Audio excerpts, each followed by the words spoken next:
ഇൻഫിനിക്സിൻ്റെ Infinix GT10 Pro എന്ന പുതിയൊരു smart phone ഇപ്പോൾ ലോഞ്ച് ചെയ്തിട്ടുണ്ട്. ഈ ഒരു വീഡിയോയിൽ നമ്മൾ നോക്കാൻ പോകുന്നത് ഇൻഫിനിക്സ് GT10 Pro എന്നുള്ള സ്മാർട്ട് ഫോണിനെ പറ്റിയിട്ടാണ്. ആദ്യം നമ്മൾ ഫീച്ചേഴ്സും കാര്യങ്ങളൊക്കെ നോക്കുകയാണെന്നുണ്ടെങ്കിൽ ഡിസ്പ്ലേയുടെ കാര്യത്തിൽ ഇൻഫിനിക്സ് GT10 Proയിൽ 6.6 ഇഞ്ചിൻ്റെ ഫുൾ HD+ ഡിസ്പ്ലേ കൊടുത്തിട്ടുണ്ട്. AMOLED ഡിസ്പ്ലേ ഒക്കെ ഇതിൽ വരുന്നുണ്ട്. 120 Hz റിഫ്രഷ് റേറ്റ് സപ്പോർട്ട് ചെയ്യുന്നുണ്ട്. അതുപോലെ തന്നെ 360 Hz ടച്ച് സാമ്പിളിംഗ് റേറ്റും ഇതിൽ വരുന്നുണ്ട്. പഞ്ചോൾ ഡിസൈനാണ് ഇതിൽ കൊടുത്തിരിക്കുന്നത്. പഞ്ചോൾ വരുന്നത് ടോപ്പ് സെൻറ്റർ ഭാഗത്തായിട്ടാണ്. പിന്നെ 1920 Hz PWM ഡിമ്മിങ് എന്നുള്ള ഫീച്ചർ വരുന്നുണ്ട്. അത് നല്ലൊരു കാര്യം തന്നെയാണ്. ഫോണിൻ്റെ പീക്ക് ബ്രൈറ്റ്നസ് വരുന്നത് 900 nits ആണ്. ഈ ഒരു ഫോൺ ഏകദേശം 20,000 രൂപ പ്രൈസ് റേഞ്ചിലാണ് വരുന്നത്. ആ ഒരു പ്രൈസ് റേഞ്ചിൽ ഈ പറഞ്ഞിട്ടുള്ള ഡിസ്പ്ലേ ഫീച്ചേഴ്സ് എങ്ങനെയുണ്ടെന്ന് വെച്ചാൽ അത്യാവശ്യം നല്ല ഡിസ്പ്ലേ ഫീച്ചേഴ്സ് ആണ് എന്ന് തന്നെ പറയേണ്ടി വരും. അപ്പം അത്യാവശ്യം നല്ല ഡിസ്പ്ലേ ഫീച്ചേഴ്സ് ഇതിൽ കൊടുത്തിട്ടുണ്ട്. In display finger print sensor ഈ ഫോണിൽ വരുന്നുണ്ട്. പിന്നെ ഫോണിൻ്റെ ബാക്കിൽ LED ലൈറ്റും കാര്യങ്ങളൊക്കെ വരുന്നുണ്ട്. ഇപ്പം നത്തിങ് ഫോണിലൊക്കെ കണ്ടിട്ടുള്ളതുപോലെ ഫോണിൻ്റെ ബാക്കിലുള്ള LED ലൈറ്റ് ഇൻട്രസ്റ്റിംഗ് ആയിട്ടുള്ളൊരു കാര്യമാണ്. ഈ ഒരു പ്രൈസ് റേഞ്ചിൽ തന്നെ നമുക്ക് അതുപോലുള്ള ലൈറ്റും കാര്യങ്ങളൊക്കെ കിട്ടുന്നുണ്ട്. അപ്പോൾ ആ ഒരു ഫീച്ചർ ചില ആൾക്കാർക്ക് ഇൻട്രസ്റ്റിംഗ് ആയിട്ട് തോന്നിയേക്കാം. പിന്നെ ഈ ഫോണിൻ്റെ സൈബർ ബ്ലാക്ക്, മിറാജ് സിൽവർ എന്നീ കളർ വേരിയൻസ് ആണ് ഇപ്പോൾ ലോഞ്ച് ചെയ്തിരിക്കുന്നത്. പ്രോസസ്സറിൻ്റെ കാര്യം പറയുകയാണെന്നുണ്ടെങ്കിൽ mediatek dimensity 8050 എന്ന പ്രോസസ്സർ ഈ ഫോണിൽ കൊടുത്തിട്ടുണ്ട്. ഈ ഒരു ഫോൺ 20,000 രൂപ പ്രൈസ് റേഞ്ചിലാണ് വരുന്നത്. ആ ഒരു പ്രൈസ് റേഞ്ചിൽ ഈ പ്രോസസ്സർ എങ്ങനെയുണ്ടെന്ന് വെച്ചാൽ ബെസ്റ്റ് എന്ന് പറയാൻ പറ്റിയിട്ടുള്ള ഒരു പ്രോസസ്സർ തന്നെയാണ്. അപ്പം വളരെ മികച്ചൊരു പ്രോസസ്സറും ഈ ഒരു പ്രൈസ് റേഞ്ചിൽ ഈ ഫോണിൽ കൊടുത്തിട്ടുണ്ട് എന്ന് പറയാവുന്നതാണ്. 5G സപ്പോർട്ടും കാര്യങ്ങളൊക്കെ ഇതിൽ വരുന്നുണ്ട്.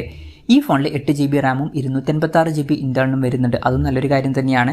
LPDDR4Xൻ്റെ റാമും UFS 3.1 സ്റ്റോറേജ് ടൈപ്പ് ഒക്കെ ഇതിൽ കൊടുത്തിട്ടുണ്ട്. മെമ്മറി എക്സ്പാൻഡ് ചെയ്യണമെന്നുണ്ടെങ്കിൽ മെമ്മറി കാർഡ് സ്ലോട്ട് ഇതിൽ വരുന്നുണ്ട്. വെർച്വൽ റാം എന്നുള്ള ഫീച്ചറും വരുന്നുണ്ട്. അതായത് എക്സ്ട്രാ റാം വേണ്ട സമയത്ത് ഇന്റേണൽ മെമ്മറിയിൽ നിന്ന് കുറച്ച് മെമ്മറി എടുത്തിട്ട് അത് റാമായിട്ട് യൂസ് ചെയ്യും.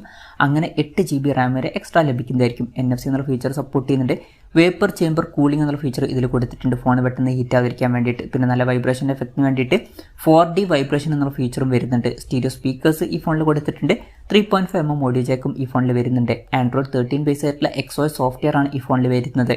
പിന്നെ സാധാരണ ഇൻഫിനിക്സിൻ്റെ ഫോണുകളുടെ സോഫ്റ്റ്വെയർ എന്ന് പറയുമ്പം അതിൽ കുറേ ബ്ലോട്ട്വെയർസും കാര്യങ്ങളൊക്കെ ഉണ്ടാവാറുണ്ട്. അതുപോലെ തന്നെ കുറേ ആഡ്സും ഉണ്ടാവാറുണ്ട്. പക്ഷേ ഈ ഫോണിൻ്റെ പ്രത്യേകത എന്ന് പറയുന്നത് ഇതിൽ കാര്യമായിട്ട് ബ്ലോട്ട്വെയർസ് ഉണ്ടാവില്ല എന്നാണ് അവർ പറയുന്നത്. അതുപോലെ തന്നെ ആഡ് ഫ്രീയും ആയിരിക്കും. അപ്പം അത് വളരെ ഇൻട്രസ്റ്റിംഗ് ആയിട്ടുള്ളൊരു കാര്യമാണ്.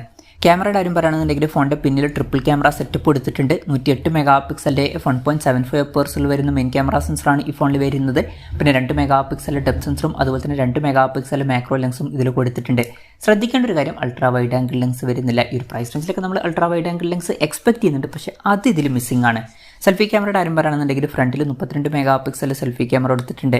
ബാറ്ററിയുടെ കാര്യം പറയുകയാണെന്നുണ്ടെങ്കിൽ 5000 mAh ബാറ്ററി കൊടുത്തിട്ടുണ്ട്. 45 വാട്ടിൻ്റെ ഫാസ്റ്റ് ചാർജ് സപ്പോർട്ട് ചെയ്യുന്നുണ്ട്. Type C ചാർജിംഗ് പോർട്ടും കൊടുത്തിട്ടുണ്ട്. അപ്പോൾ തിരക്കേടില്ലാത്തൊരു ബാറ്ററി സെറ്റപ്പ് ഇതിൽ വരുന്നുണ്ട് എന്നൊക്കെ പറയാവുന്നതാണ്.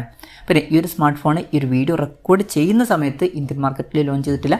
പക്ഷേ മിക്കവാറും ഇന്ന് തന്നെ ഈ സ്മാർട്ട് ഫോൺ ഇന്ത്യൻ മാർക്കറ്റിൽ ലോഞ്ച് ചെയ്യുന്നതായിരിക്കും. മിക്കവാറും ഈ ഒരു സ്മാർട്ട് ഫോൺ ഇന്ത്യൻ മാർക്കറ്റിലും ഒരു 20,000 രൂപ പ്രൈസ് റേഞ്ചിലൊക്കെ ആയിട്ട് തന്നെ എത്തിയേക്കാം. ഇപ്പോൾ ഗ്ലോബൽ മാർക്കറ്റിലാണ് ഈ ഫോൺ അനൗൺസ് ചെയ്തിരിക്കുന്നത്. ഗ്ലോബൽ മാർക്കറ്റിൽ $240 to $250 എന്ന പ്രൈസിങ്ങിലാണ് അനൗൺസ് ചെയ്തിരിക്കുന്നത്. അതായത് 19,800 to 20,600 രൂപ പ്രൈസ് റേഞ്ചിൽ. ഇന്ത്യൻ മാർക്കറ്റിൽ നമുക്ക് ഒരു 20,000 രൂപ പ്രൈസ് റേഞ്ചിലായിട്ട് ഈ ഫോൺ എക്സ്പെക്ട് ചെയ്യാവുന്നതാണ്. എന്തായാലും ഓവറോൾ നോക്കുകയാണെന്നുണ്ടെങ്കിൽ 20,000 രൂപ പ്രൈസ് റേഞ്ച് വെച്ച് കൺസിഡർ ചെയ്യുമ്പോൾ ഈ ഒരു ഫോണിൽ അത്യാവശ്യം നല്ല ഫീച്ചേഴ്സ് വരുന്നുണ്ട് എന്ന് പറയാവുന്നതാണ്. അത്യാവശ്യം നല്ല ഡിസ്പ്ലേ ഫീച്ചേഴ്സ് കൊടുത്തിട്ടുണ്ട്. ബെസ്റ്റ് ആയിട്ടുള്ള ഒരു പ്രോസസ്സർ വരുന്നുണ്ട്. പിന്നെ ബാറ്ററി സെറ്റപ്പ് തിരക്കേടില്ല. ക്യാമറയിൽ അൾട്രാ വൈഡ് ആംഗിൾ ലെൻസ് ഇല്ലെങ്കിലും തിരക്കേടില്ല എന്ന് പറയാവുന്നതാണ്.